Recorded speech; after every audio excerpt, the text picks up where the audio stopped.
Hello বন্ধুরা, তোমাদেরকে আমি ফিজিক্সে জিরো থেকে একদম হিরো করে তুলব।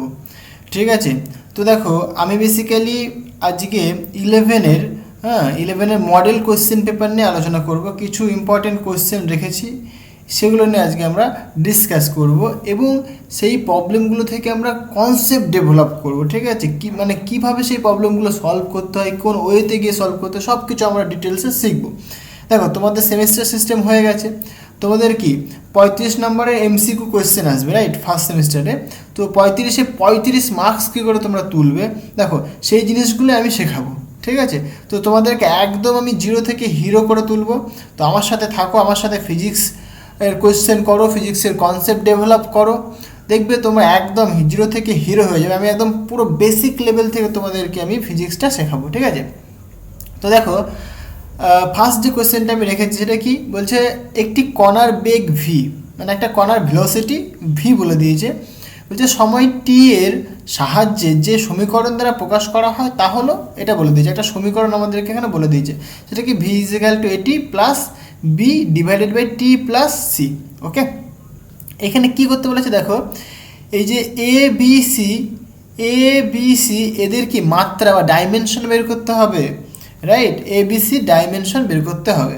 হ্যাঁ, এখানে অপশন দিয়ে দিয়েছে, কোনটা কারেক্ট হবে সেটা দেখতে হবে। দেখো আগে একটুখানি ডাইমেনশন সম্পর্কে বোঝা যাক। দেখো ডাইমেনশন বেসিক্যালি কি হয়, মানে এগুলো তোমরা জানো নিশ্চয়ই, বা কনসেপ্টটাকে তোমাকে জানতে হবে। দেখো ডাইমেনশনের ক্ষেত্রে বেসিক্যালি মানে সেম ডাইমেনশনগুলো সবসময় যোগ হতে পারে, যোগ বিয়োগ হতে পারে সেম ডাইমেনশনের। হ্যাঁ, মানে ধরো তুমি বাজারে গেলে, ঠিক আছে, তুমি বাজারে গেলে, বাজারে গিয়ে তুমি 4 কেজি তুমি চাল আনলে, 4 কেজি চাল হলো। এবার আর তুমি কি আনলে, দেখো তুমি সাপোজ আনলে 1 মিটার তার আনলে, বা দড়ি আনলে 1 মিটার, ঠিক আছে, 1 মিটার দড়ি আনলে, যা খুশি বলতে পারো তুমি, তার দড়ি যা খুশি বলতে পারো। ঠিক আছে, তাহলে পরে এইটা কি হয়ে গেল, এটা বেসিক্যালি একটা লেন্থ হয়ে গেল, তাই না, দৈর্ঘ্য এটা। আর এটা কি, এটা ভর হয়ে গেল এটা। তাহলে দেখো এই এটা ভর আর এটা কিন্তু দৈর্ঘ্য।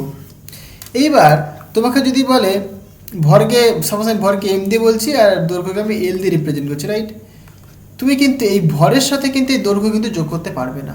কেন পারবে না, কারণ দেখো ভরের ইউনিট কিন্তু কেজি আর দৈর্ঘ্যের ইউনিট কিন্তু মিটার, তার মানে ভর প্লাস লেন্থ এইটা কিন্তু পসিবল নয়। ঠিক আছে, মানে ডিফারেন্ট ডাইমেনশন কিন্তু কখনোই যোগ হতে পারে না। কিন্তু তুমি যদি এখানে এরকম করতে যে 4 কেজি চাল এনেছো এবং 2 কেজি সাপোজ চিনি এনেছো, রাইট, তাহলে 4 কেজি চাল 2 কেজি চিনি, তাহলে এই দুটোকে এবার তুমি কিন্তু যোগ করতে পারবে। তাহলে এটাকে সাপোজ M1 বলো, এটাকে সাপোজ M2 বলো, তাহলে তুমি এবার বলতে পারো যে M1 প্লাস M2, বা 4 কেজি প্লাস 2 কেজি, তাহলে মিলে হলো 6 কেজি। মানে এই দুজনের মিলে হয়েছে, মানে চাল আর চিনি মিলে হয়েছে তোমার 6 কেজি ওজন। ঠিক আছে, মানে ভর হয়েছে কতখানি, 6 কেজি, সেটাকে আমি এম দিয়ে রিপ্রেজেন্ট করলাম। তার মানে দেখো সেম ডাইমেনশন যোগ হতে পারে, তাই নয় কি, মানে এরও কেজি তাহলে যোগ হতে পারছে। তার মানে এই জিনিসগুলো তোমাকে বুঝতে হবে। তাহলে মাত্রার যে নীতি, সমমাত্রিক নীতি, সেই জিনিসগুলো তোমাকে জানতে হবে। এবার দেখো আরেকটা কি, তাহলে এটা একটা ইন্টারেস্টিং পয়েন্ট যে মানে বেসিক্যালি সমমাত্রার বস্তু যোগ বিয়োগ হতে পারে। এবার ভাগ আর গুণের ক্ষেত্রে তুমি যে কোনো ডাইমেনশন নিতে পারো, কোনো অসুবিধা নেই। ঠিক আছে, ভাগ হতেই পারে, ডিফারেন্ট ডাইমেনশনেও ভাগ হতে পারে, ডিফারেন্ট ডাইমেনশনেও গুণ হতে পারে, তাতে কোনো অসুবিধা নেই। আচ্ছা, আরেকটা পয়েন্ট কি, আরেকটা পয়েন্ট হলো দেখো, এই যে একটা সমীকরণ লিখছি আমি, সাপোজ এরকম একটা সমীকরণ লিখলাম y ইজ ইকাল টু, আচ্ছা যে সমীকরণটা বলেছে সেটাই লিখি আমি। কি বলেছে, V equal to A T, right, V equal to এটি plus B divided by I think T plus C. দেখো এটাই লিখলাম আমি। দেখো এই সমীকরণটায় কী রয়েছে, বাঁদিকে রয়েছে ভেলোসিটি, এই ডান দিকে কী রয়েছে, দেখো বুঝতে হবে, সমীকরণের সমমাত্রিক নীতি বলছে, হ্যাঁ, সমীকরণের বাঁদিকে যা থাকবে ডান দিকে তাই থাকতে হবে, মানে বাঁদিকে যদি বেগ হয় ডান দিকে অবশ্যই বেগ হতে হবে। এটাই বলছে সমমাত্রিক নীতি, মানে এই যে ইকুয়েশনে যে ইকুয়াল সাইনের লেফট সাইডে যে কোয়ান্টিটি থাকবে রাইট হ্যান্ড সাইডেও কিন্তু সেই কোয়ান্টিটিই থাকতে হবে, সেই ফিজিক্যাল কোয়ান্টিটি হতে হবে। মানে এটা যেরকম বেগ লেফট সাইডে ভেলোসিটি, তাহলে সমান সমান ডান দিকটাও কিন্তু বেগ হতে হবে। যেরকম তোমাকে আরেকটা example, suppose F equal to M A, mass into acceleration, right? তাহলে দেখো বাদিকটা কি, বাদিকটা তুমি বললে ফোর্স, ডান দিকটাও কিন্তু ফোর্স। মাস আর অ্যাক্সেলারেশনের গুণফলটা কি ফোর্সই দেয়, মানে কি তার জন্য তো এটা সমান, তাই না? কি মানে এইটুকুনি ডাইমেনশন আর এইটার ডাইমেনশন সেম, তার মানে এইখানে এইটা হবে, এইটার যে ডাইমেনশন হবে এই টোটালটা ডাইমেনশন কিন্তু তাই হবে। ক্লিয়ার? এটাই বলে সমমাত্রিক নীতি। ওকে, মানে ইকুয়েশনের বাদিকে এবং যে ডান দিকে অবশ্যই তারা সমমাত্রার হতে হবে। এই যে দুটো ফর্মুলা বললাম, দুটো রুল বললাম, খুবই ইম্পর্টেন্ট। এই দুটো রুল জানলে পরে তুমি প্রবলেমটা করতে পারবে। ওকে, তাহলে প্রবলেমটা করা যাক। এবার দেখো প্রবলেমটা কি বলেছে, কোশ্চেনটাই বলেছে এরকম একটা মানে রয়েছে ভি ইকুয়াল টু এটি plus B divided by C plus t, তাই তো? দেখো বাদিকটা কি রয়েছে, ভেলোসিটি। তাহলে এটি যেহেতু ভেলোসিটি, তার মানে কি ডান দিকে পুরোটাই কি ভেলোসিটি হতে হবে। এবার আমি একটা কথা বললাম আগেই যে যোগ করি আমরা কি সেম ডাইমেনশনে যোগ বিয়োগ হয়, তার মানে কি এটাও নিশ্চয়ই ভেলোসিটি, এটাও ভেলোসিটি। তার মানে দেখো এটা যেহেতু ভেলোসিটি, তার মানে কি এইটুকুনও কিন্তু ভেলোসিটি এবং এইটুকুনও কিন্তু ভেলোসিটি। ওকে, তার মানে এটাও বেগ বা ভেলোসিটি, এটাও রিপ্রেজেন্ট করছে বেগ বা ভেলোসিটি, এটাও রিপ্রেজেন্ট করছে বেগ বা ভেলোসিটি। জিনিসটা বোঝাতে পারলাম? মানে এই পুরোটা, অবশ্যই পুরোটা। ওকে, এখানে এই পুরোটা, এই দুটো মিলিয়ে তো অবশ্যই বেগ, কারণ যে বললাম আমি একটা কথা কি মানে সমমাত্রা মানে একই মাত্রার কি যোগ বিয়োগ হয়, তার মানে কি এটা যদি বেগ হয়, এটা যদি বেগ হয়, যোগ করে কি মানে বেগই পাবো আমি, ভেলোসিটি পাবো আমি, তাই নয় কি? ক্লিয়ার ব্যাপারটা? তাহলে দেখো হয়ে যাবে। তাহলে এটা যেহেতু বেগ, তাহলে ভেলোসিটির ডাইমেনশন তুমি জানো, তাই নয় কি? তাহলে তুমি বলতে পারো যে ভি ইকুয়াল টু এটি, আমি ডাইমেনশনের দিক থেকে দেখবো, তাই আমি ডাইমেনশন মানে থার্ড ব্র্যাকেট দিয়ে বা স্কোয়ার ব্র্যাকেট দিয়ে রিপ্রেজেন্ট করবো, রাইট? তাহলে এর ডাইমেনশন আমাকে বের করতে হবে। টি হচ্ছে টাইম, এটা ফান্ডামেন্টাল বা বেসিক ডাইমেনশন রয়েছে, মানে বেসিক কোয়ান্টিটি, এটা বেসিক্যালি তার ডাইমেনশন টি, ক্যাপিটাল টি দিয়ে রিপ্রেজেন্ট করি আমরা। তাহলে এখানে বলবো আমি বেসিক্যালি মানে এর ডাইমেনশন লিখবো, তাই তো? তাহলে এখানে আমি বলবো কি এর ডাইমেনশন বের করবো, তাই আমি একে আলাদা রাখলাম, আর টির ডাইমেনশন ক্যাপিটাল টি হলো। এবার বেগের ডাইমেনশন কি, বেগ মানে কি বেসিক্যালি ভেলোসিটি মানে বেসিক্যালি ডিএক্স বাই ডিটি বা ডিএস বাই ডিটি, রাইট? আমি ইনফাইনেটসিমাল কথা বললাম, আমি মানে ইনস্ট্যান্টিনিয়াস ভেলোসিটির কথা বলি আমি, তাহলে ডিএক্স বাই ডিটি, রাইট? মানে ডিস্টেন্স বাই টাইম, ডিস্টেন্স কত এল, টাইম কত টি, তাহলে কত হচ্ছে এল T to the power -1, simple. তাহলে ভেলোসিটির যে ডাইমেনশন সেটা কত, এল টি টু দি পাওয়ার -1। তাহলে এখানে আমরা বলতে পারি এল টি টু দি পাওয়ার -1 হলো। তাহলে এখান থেকে এর ডাইমেনশন বের করে নাও, তাহলে হয়ে যাবে। সো এর যে ডাইমেনশনটা হবে সেটা কত, এ ইকুয়ালটি দেখো, তাহলে L T to the power -1 divided by T, এইটাকে থার্ড ব্র্যাকেটে রাখো। ওকে, সবসময় ডাইমেনশনকে থার্ড ব্র্যাকেটে রাখতে হয়। হ্যাঁ, তোমাদের তো এমসিকিউ আসবে, কোনো অসুবিধা নেই। আচ্ছা, তাহলে এখানে কি হচ্ছে দেখো, এইটিটা উপরে আসবে, তাহলে -1 আবার একটা -1 হবে, তাহলে মাইনাসে মাইনাসে প্লাস হয়, মানে বেসিক্যালি এটা এরকম হবে এল টি টু দি পাওয়ার -1, আবার এটা উঠলে কত -1 হবে, তাহলে মাইনাসে মাইনাসে কী হলো -2 হবে, তাই আমি এখানে বলতে পারি -2। তাহলে এইটা কি, এটা বেসিক্যালি এর ডাইমেনশন। দেখো অপশনে কোনটা মিল খাচ্ছে, তাহলে দেখো এর ডাইমেনশন এটা, তাহলে এইটা কিন্তু মিল খেলো। ওকে, মানে অপশন দেখেই বুঝতে পারছি মানে এটাই অপশন হওয়া উচিত। আমি বাদ বাকিগুলো করে দেখাবো তোমাদের সুবিধার্থে। ওকে, এ দেখো বি এর ডাইমেনশন এবং সি এর ডাইমেনশন কী করে বের করবো, ঠিক আছে? আমি যদি মানে প্রথমে দেখো এই যে এইটুকুনি টার্ম কিন্তু ভেলোসিটি, তাই নয় কি? আচ্ছা, এগুলো একটু মুছছি আমি।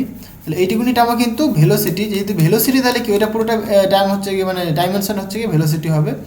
দেখো তাহলে এখানে আমি বলতে পারি velocity equal to B by C plus T, right. এইখানে নিচেরটা দেখাও, দেখো সি প্লাস টি, আমি একটা কথা কি বলেছিলাম, সেম ডাইমেনশনের যোগ বিয়োগ হয়, তাহলে সি প্লাস টি, তাহলে টি টি টি তো টাইম, এটা আমরা জানি, তাহলে সি কী হবে, নিশ্চয়ই টাইম হতে হবে, তবেই তো যোগটা সম্ভব, তাহলে সি কিন্তু অবশ্যই টাইমের ডাইমেনশন। দেখো সিম্পল, এক কথায় উত্তর হয়ে গেল এটা। তাহলে সি এর ডাইমেনশন কী লিখবে তুমি, টাইম লিখবে, হলো। আচ্ছা বি এর ডাইমেনশন দেখো, তাহলে কি নিচেটা কিন্তু টাইমের ডাইমেনশন পেয়ে গেলাম, ভেলোসিটি ডাইমেনশন জানি আমি, তাহলে এখান থেকে তুমি বলতে পারো দেখো velocity dimension L T to the power -1, অসুবিধা নেই, ইকুয়াল টু বি এর ডাইমেনশন আমি বের করব, রেখে দিলাম। আর নিচেটা কি টি এর ডাইমেনশন, দেখো সি প্লাস, তুমি এবার ভাবতে পারো সি ডাইমেনশন তো টি বললে, তাহলে টি প্লাস আবার টি, তাহলে 2t হবে না, ওরকম হয় না। বেসিক্যালি এই দুটো মিলিয়ে কী হয়ে গেল, এই দুটো মিলিয়েই কিন্তু টাইম হয়ে গেল, তাই নয় কি, তাই টাইমের ডাইমেনশন, মানে 2t ওরকম লেখা সম্ভব, মানে ওরকম লেখা যায় না বেসিক্যালি। তাহলে সি প্লাস সি মানে এই যে টি, এইটুকুনি এই পুরোটাই বেসিক্যালি টাইমের ডাইমেনশন, তাই তো, তাই আমি এখানে বলতে পারি কি টাইম। এখান থেকে তুমি বি এর ডাইমেনশন বের করে নাও, তাহলে হয়ে গেল। তাহলে সুতরাং তুমি বলবে বি কত হবে, দেখো সো বি এর ডাইমেনশন হবে বেসিক্যালি, টিতে দিকে আসলে কত হবে, দেখো টি টু দি পাওয়ার -1 রয়েছে, আর একটা কি টি রয়েছে, মানে টি টু দি পাওয়ার 1, তাহলে প্লাস মাইনাসে মাইনাস হবে, বেসিক্যালি 0 হয়ে যাবে, 1 মানে -1 প্লাস 1, তাহলে 0 হয়ে গেল, মানে টি টু দি পাওয়ার 0 মানে 1, তাহলে থাকছে পরে শুধুমাত্র এল।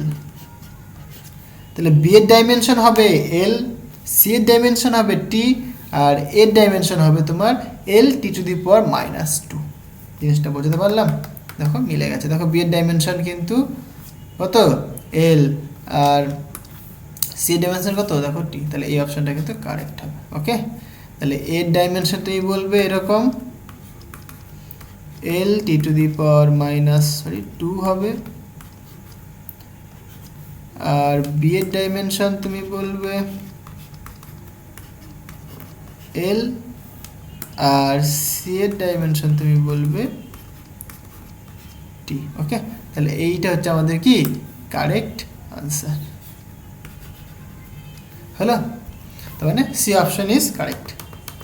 আচ্ছা নেক্সট কোয়েশ্চেনটা দেখো কি বলছে, দেখো বলছে ভর ও দ্রুতি, হ্যাঁ ভরকে আমি এম দিয়ে রিপ্রেজেন্ট করবো, দ্রুতি মানে স্পিড বেসিক্যালি, যেটা কি স্কেলার কোয়ান্টিটি, রাইট, স্পিড হচ্ছে তোমার কি স্কেলার কোয়ান্টিটি, মানে এটা basically distance by time, distance যেটা হচ্ছে তোমার স্কেলার কোয়ান্টিটি। আচ্ছা মানে দেখো তাহলে পরিমাপের শতকরা ত্রুটির মান, মানে এগুলো পরিমাপ করছি, তার যে শতকরা যে এরার, এটা কি এরারের মান কত দেখো 2% অ্যান্ড 3%, মানে এর ক্ষেত্রে 2% আর এর ক্ষেত্রে 3% রেসপেক্টিভলি। ওকে, যথাক্রমে বলছে যখন ভর এবং যে স্পিড পরিমাপ করে গতিশক্তির গণনা করা হয়, গতিশক্তি মানে কাইনেটিক এনার্জি, তাহলে কাইনেটিক এনার্জি গণনা করছি আমরা, কাইনেটিক এনার্জি ফর্মুলা আমরা জানি, ½ mv², বলছে তখন গতিশক্তির সর্বোচ্চ এরারের মান কত হবে সেটা আমাদের বের করতে হবে। দেখো খুবই ইজি কোয়েশ্চেনটা, মানে এই ধরনের কোয়েশ্চেন কিন্তু আসে। দেখো আমাদেরকে মাস বলে দিয়েছে, আর স্পিড আমি ভি দিয়ে রিপ্রেজেন্ট করছি স্পিডকে। ওকে, এবার কোয়েশ্চেনে আচ্ছা আমাদের যে বলেছে কাইনেটিক এনার্জি, তাহলে কাইনেটিক এনার্জিকে আমি ই দিয়ে রিপ্রেজেন্ট করলাম, ই ইকুয়াল টু বলছি আমি কত ½ mv²। ই হচ্ছে তোমার কাইনেটিক এনার্জি, তাহলে কাইনেটিক এনার্জি যে ফর্মুলা সেটা কি ½ mv², ভি হচ্ছে তোমার ভেলোসিটি, মাস হচ্ছে মানে এম হচ্ছে তোমার মাস, ভেলোসিটি বা এখানে স্পিড বলছি আমরা, মানে বেসিক্যালি স্কেলার কোয়ান্টিটি, রাইট। আচ্ছা তুমি যে এরারের ফর্মুলা, মানে এরার কী করে বের করবে, দেখো একদম সিম্পল জিনিস, যদি তোমাকে বেসিক থেকে বলি একদম, তুমি কি করে করবে, তোমরা লগ জানো, বোথ সাইডে লগ নিয়ে নাও, এলএন নিতে পারো, বোথ সাইডে এলএন, এখানেও এলএন নিয়ে নাও। ওকে, একটা ফর্মুলা আমি আসবো, সেটা অ্যাকচুয়ালি শেষে তোমার মনে রাখবে প্রবলেম করার জন্য, আমি এটা ফর্মুলাটা ডিরাইভ করেই দেখাচ্ছি কী করে আসে জিনিসটা। ওকে, তোমাদের সুবিধার্থে। আচ্ছা এখানে দেখো এবার তুমি কী করে ডেরিভেটিভ করো, বোথ সাইডে কী করে দাও, ডেরিভেটিভ করে দাও, তাহলে ডেরিভেটিভ করলে কেমন হয় বলো। আচ্ছা তার আগে এইটাকে একটুখানি সিম্পলিফাই করে দিই, তাহলে সুবিধা হবে, তাই না। দেখো এলএন ই, অসুবিধা নেই। আচ্ছা তাহলে এইখানে তুমি বলবে দেখো মানে এলএন হাফ থাকবে প্লাস, যেহেতু মাল্টিপ্লিকেশন তাহলে কি প্লাস হবে, সো এলএন এম থাকবে একটা প্লাস, আর এলএন ভি স্কোয়ার, তাহলে স্কোয়ারটাকে আমি এরকম লিখতে পারি 2 অফ এলএন ভি। এগুলো তোমরা সবাই জানো, 2 অফ ln v। এগুলো মানে ফর্মুলা এগুলো, ঠিক আছে। ln m স্কোয়ার যদি হয় বা m টু দি পাওয়ার যদি n হয়, তাহলে এখানে লেখা যায় n ln m। এই রুলগুলো তোমাদেরকে জানতে হয়, মাধ্যমিকে তোমরা পড়েছো, ঠিক আছে। তাহলে আমরা জানি। এবার কি করবো আমি, দেখো বোথ সাইডে ডেরিভেটিভ করব, কারোর রেসপেক্টে নয়, ডেরিভেটিভ করব আমরা জাস্ট। তাহলে ln e লগের ডেরিভেটিভ করলে কি হয় বলো, লগের ডেরিভেটিভ করলে পরে 1/e হবে ইন্টু ডিই। ওকে, যেহেতু মানে কারো রেসপেক্টে বলছি না, তাহলে আমি ই রয়েছে একটা ভ্যারিয়েবল, তাহলে তার ডেরিভেটিভ করলে কত হবে, ডিই হবে। সুতরাং ডিই/ই বলতে পারি আমরা, রাইট। এখানে দেখো কনস্ট্যান্ট, তাহলে 0 হয়ে গেল, প্লাস ln m, তাহলে কি বলবো তুমি এখানে dm/m, প্লাস এখানে দেখো 2 রয়েছে থাকলো, এখানে কথা হয় বলো dv/v হলো। এইটা কিন্তু ডেরিভেটিভ করে আসছে আমাদের কাছে, রাইট। তাহলে আমরা পাচ্ছি কি basically de/e that is equal two dm/m plus 2 Times dv/v, এইটা পাচ্ছি। দেখো এই ফর্মুলাটা মানে এইটাই বেসিক্যালি ফর্মুলা এরারের, রাইট। এইভাবে এরারের ফর্মুলাটা আসে। এবার এটা কি করে মনে রাখবে সেটা আমি বলছি। দেখো দেখো এইখানে আসো, এই ফর্মুলাটা আসো তুমি, তাহলে এখানে দেখো হাফ রয়েছে, তাহলে হাফ যেহেতু কনস্ট্যান্ট, মনে করবে তুমি কনস্ট্যান্ট, তার ডেরিভেটিভ করলে 0 হবে, তাই এটা থাকবে না, ঠিক আছে। কনস্ট্যান্টটা কিছুই থাকবে না, মানে এখান থেকে তুমি কি করে লিখবে দেখো, তাহলে তুমি প্রথমেই বলবে কি de/Δe, যা খুশি বলো তুমি, Δe/e that is equal two, তাহলে হাফ থাকলো না, তাহলে m এর ক্ষেত্রে তুমি লিখবে Δm/m বা dm, মানে যা খুশি লেখো তুমি, অসুবিধা নেই, Δ/dm প্লাস এখানে যেহেতু স্কোয়ার রয়েছে, তাই কী করবে এখানে একটা 2, ওই স্কোয়ারটাকে সামনে নিয়ে চলে আসবে, আর এখানে Δv/v, জাস্ট সিম্পল এরকম, আর কিচ্ছু না, হলো। আচ্ছা, এইবার দেখো তাহলে এইটাই কিন্তু এসছে এখানে। এবার কোয়েশ্চেনে তোমাকে কি বলেছে সেটা আগে দেখো। কোয়েশ্চেনে বলেছে যে মাসের এরার 2% আর স্পিডের এরার কতখানি 3%। তাহলে কি বলে দিয়েছে, তাহলে কোয়েশ্চেনে বলে দিয়েছে বেসিক্যালি অ্যাকর্ডিং টু কোয়েশ্চেন, হ্যাঁ,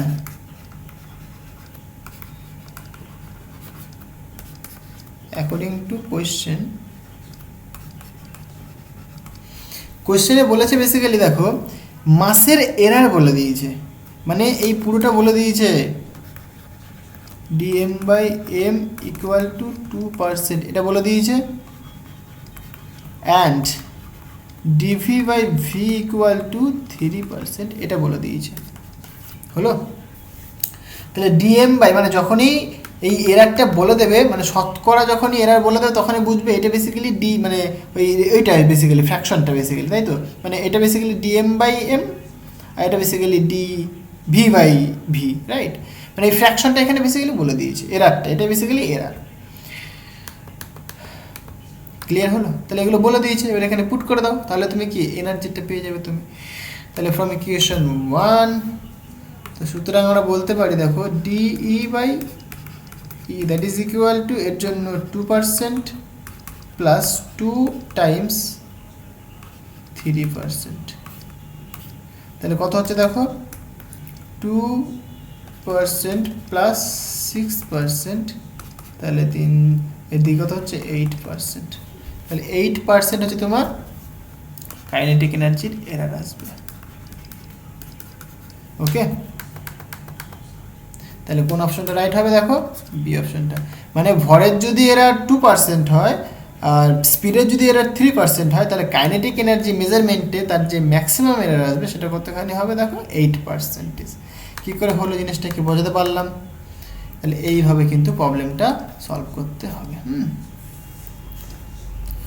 অনেক সময় এই প্রশ্নগুলো এরকমভাবে বলা হয়ে থাকে, দেখো একটুখানি বলে দিই আমি, মানে ডিক্রিজ এবং ইনক্রিজ, মানে বলে এরকম যে মানে ভেলোসিটিটা বা ভরটা 2% যদি ইনক্রিজ করে এবং ভেলোসিটি যদি 2% ডিক্রিজ করে বা 3% ডিক্রিজ করে, তাহলে মানে কাইনেটিক এনার্জি ডিক্রিজ করবে না ইনক্রিজ করবে, কত পার্সেন্ট ইনক্রিজ বা ডিক্রিজ করবে? এই যে ইনক্রিজ বা ডিক্রিজ এই গল্প যদি বলে তখন কি করবে তোমরা, তাই না? দেখো সিম্পল জিনিস ভাই, এই ফর্মুলা তুমি কাজে লাগাবেই, রাইট। এটা যদি ডিক্রিজ করে মাইনাস করে দেবে, ইনক্রিজ করলে প্লাস করে দেবে। হলো। আরেকটা কথা বলি, ধরো যদি ভাগ থাকে, এখানে যদি ভাগ থাকে ইন জেনারেল এখানে প্লাসই লিখি আমরা, কিন্তু ডিক্রিজ বা ইনক্রিজের ক্ষেত্রে এটা মাথায় রাখতে হবে, ডিক্রিজ বা ইনক্রিজের ক্ষেত্রে যদি ভাগ ফর্মে যদি কিছু থাকে, মানে ধরো m/v² রয়েছে, তাহলে কিন্তু এখানে মাইনাসই হবে। ভাগ মানে যেহেতু ইনক্রিজ বা ডিক্রিজের কেস বলছে, তার মানে কখনো মাইনাসই করতে হবে এখানে, ঠিক আছে? এই জিনিসগুলো একটু মাথায় রাখবে, তাহলে হয়ে যাবে। প্রবলেম করতে করতে তোমরা আরও জিনিসগুলো বুঝতে পারবে। ওকে, তো আশা করি জিনিসটাকে বোঝাতে পারলাম কী করে হলো। আচ্ছা, মানে বেসিক্যালি ইনক্রিজ বা ডিক্রিজ করলে পরে, যদি দেখো মাস যদি ইনক্রিজ করে তাহলে প্লাস করবে, ভেলোসিটি ধরো ডিক্রিজ করে তাহলে এখানে মাইনাস করতে হবে এখানে একটা। এবার তুমি এখানে সেই হিসেবে পুট করতে তুমি, তাহলে এখানে কেমন হতো দেখো, মানে কোয়েশ্চেনটা যদি এরকম হয়, ধরো মাস 2% ইনক্রিজ করেছে, তাহলে কোনো অসুবিধা নেই, +2% plus 2 Times of velocity 3% decrease করেছে, -3%। তাহলে কত হচ্ছে দেখো, 2, এদিকে মাইনাস হচ্ছে, তার মানে এদিকে 3 দুগুণে 6, তার মানে এদিকে -4। তার মানে কি কাইনেটিক এনার্জি কী হবে দেখো, 4% কী হবে, ডিক্রিজ করবে, রাইট? 4% ডিক্রিজ করবে কাইনেটিক এনার্জি। জাস্ট সিম্পল, এইভাবেই করতে হবে।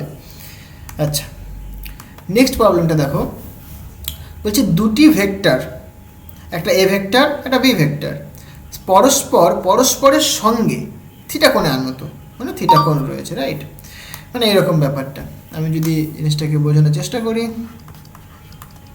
দেখো মানে দুটো ভেক্টর রয়েছে। সাপোজ আমি বলছি একটা এই দিক বরাবর রয়েছে এ ভেক্টর, আর সাপোজ আমি বলছি এই দিক বরাবর রয়েছে বি ভেক্টর। ধরলাম তারা কি একই প্লেনে রয়েছে, একই প্লেনে, মানে একটা ধরো খাতার প্লেন, সেই খাতার প্লেনের মধ্যে কিন্তু দুটো ভেক্টর রয়েছে, বসিয়ে দিয়েছি দুটো ভেক্টরকে, রাইট? এটা অরিজিন বা মূল বিন্দু। এটা কোশ্চেনে কী বলেছে দেখো, বলছে নিচের কোণটি এ ভেক্টর এবং বি ভেক্টর উভয়ের সঙ্গে লম্বভাবে অবস্থিত একক ভেক্টর। দেখো মানে আমাকে এমন এখানে অপশন, এই অপশনের কোনটা কারেক্ট হবে সেটা আমাকে দেখাতে বলেছে আর কি। বেসিক্যালি মানে কোন ভেক্টরটা বেসিক্যালি এই দুটো ভেক্টরের সাথে পারপেন্ডিকুলার রয়েছে, এবং শুধু ভেক্টর নয়, ভেক্টরটা বেসিক্যালি কি, সেটা একক ভেক্টর। তাহলে একক ভেক্টরের ডেফিনেশন তোমরা সবাই জানো নিশ্চয়ই, রাইট? তাহলে একক ভেক্টর ডেফিনেশনকে সেটাকে একটু বলি, তারপরে আমি আসছি। তাহলে ইউনিট ভেক্টর সাপোজ আমি n ক্যাপ দিয়ে যদি রিপ্রেজেন্ট করি, সেটা বেসিক্যালি ভেক্টর ডিভাইডেড বাই তার ম্যাগনিটিউড। এইটা হচ্ছে তোমার ইউনিট ভেক্টর ডেফিনেশন, মানে ভেক্টর ডিভাইডেড বাই ওই ভেক্টরের ম্যাগনিটিউড, হ্যাঁ, মানে মান, সেটাই তোমার ইউনিট ভেক্টর। আচ্ছা, তাহলে এখানে কোয়েশ্চেনে বলেছে কি দুটো ভেক্টরের সাথে কি আরেকটা ভেক্টর পারপেন্ডিকুলারভাবে রয়েছে, মানে লম্বভাবে রয়েছে, মানে এরকম বলতে পারি আমি,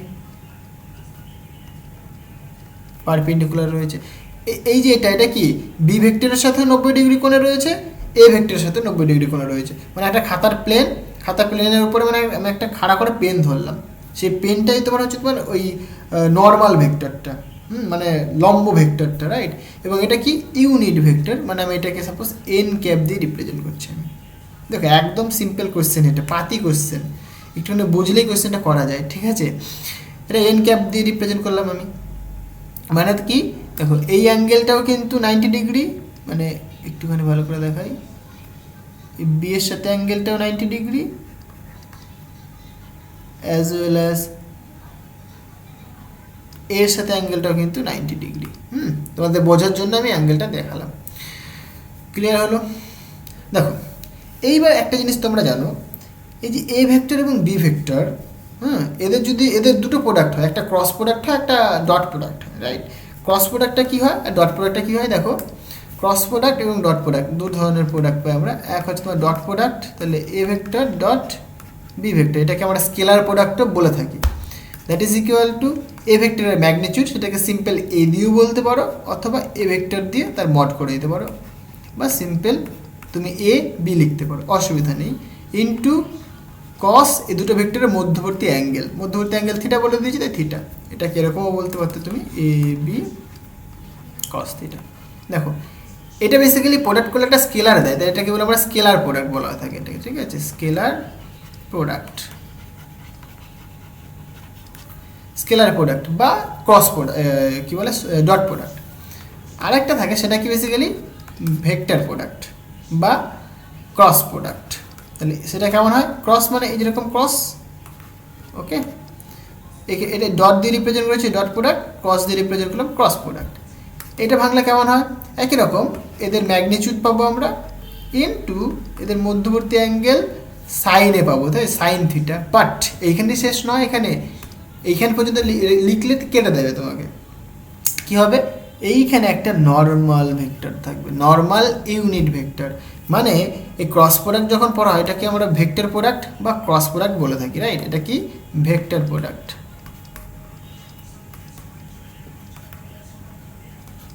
বা ক্রস প্রোডাক্ট। ওকে,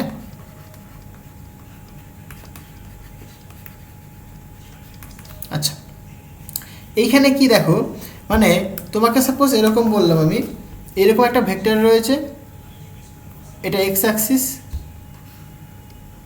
এক্স অ্যাক্সিস ওয়াই অ্যাক্সিস দিয়ে বোঝালে তুমি ভালো বুঝতে পারবে। এটা ওয়াই অ্যাক্সিস, তাহলে জেড অ্যাক্সিসটা কী হবে?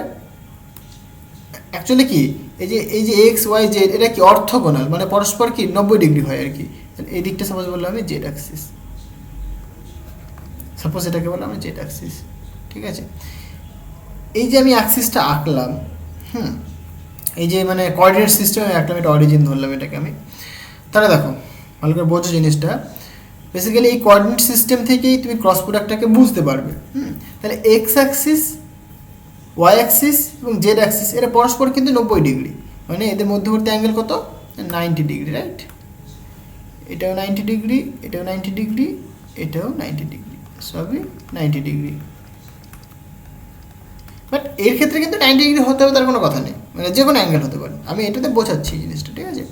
দেখো তুমি যদি এক্স থেকে ওয়াইয়ের দিকে আসো, ভালো করে দেখো, সাপোজ এক্স থেকে ওয়াইয়ের দিকে তুমি একটা রাইট হ্যান্ডেড স্ক্রু ঘোরাচ্ছ, ঘোরাও একটা রাইট হ্যান্ডেড স্ক্রু ঘোরাও, এদিক থেকে তুমি এদিকে, এদিক থেকে এদিকে, এটা কি রাইট হ্যান্ডেড স্ক্রু ঘোরাও। ডান হাত নাও, ডান হাত নিয়ে একটা স্ক্রু নাও হাতে, স্ক্রু নিয়ে ঘোরাতে থাকবে। একটা হাতে তুমি পেন নাও, পেনটা নিয়ে তুমি ঘোরাতে হবে, ডান দিক বরাবর ঘোরাতে হবে, ডান দিক বরাবর। দেখো পেনটা কোন দিকে যাচ্ছে, ভালো করে দেখবে তুমি, ভালো করে দেখলে তুমি দেখতে পাবে যে পেনটা কিন্তু জেড অ্যাক্সিস বরাবর আসছে। তার মানে কি এদের মধ্যে যদি আমরা রাইট হ্যান্ডেড স্ক্রু ঘোরাই তাহলে সেটা কিন্তু এই জেড অ্যাক্সিসটাকে রিপ্রেজেন্ট করছে, তাই নয় কি?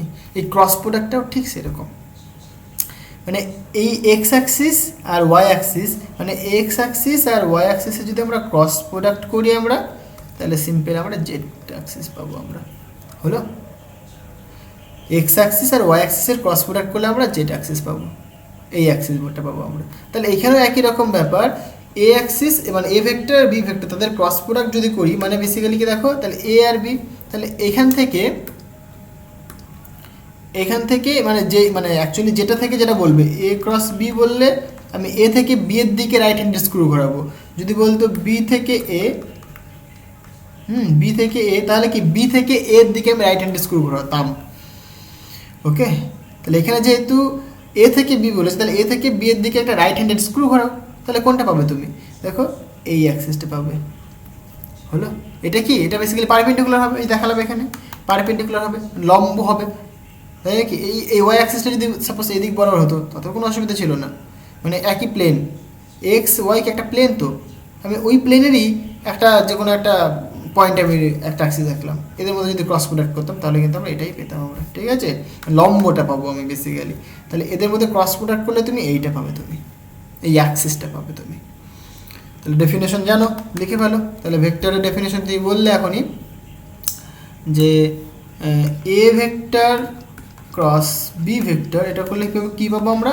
এ B sine theta into N cap. N ক্যাপটা কি basically unit normal vector. Normal কেন?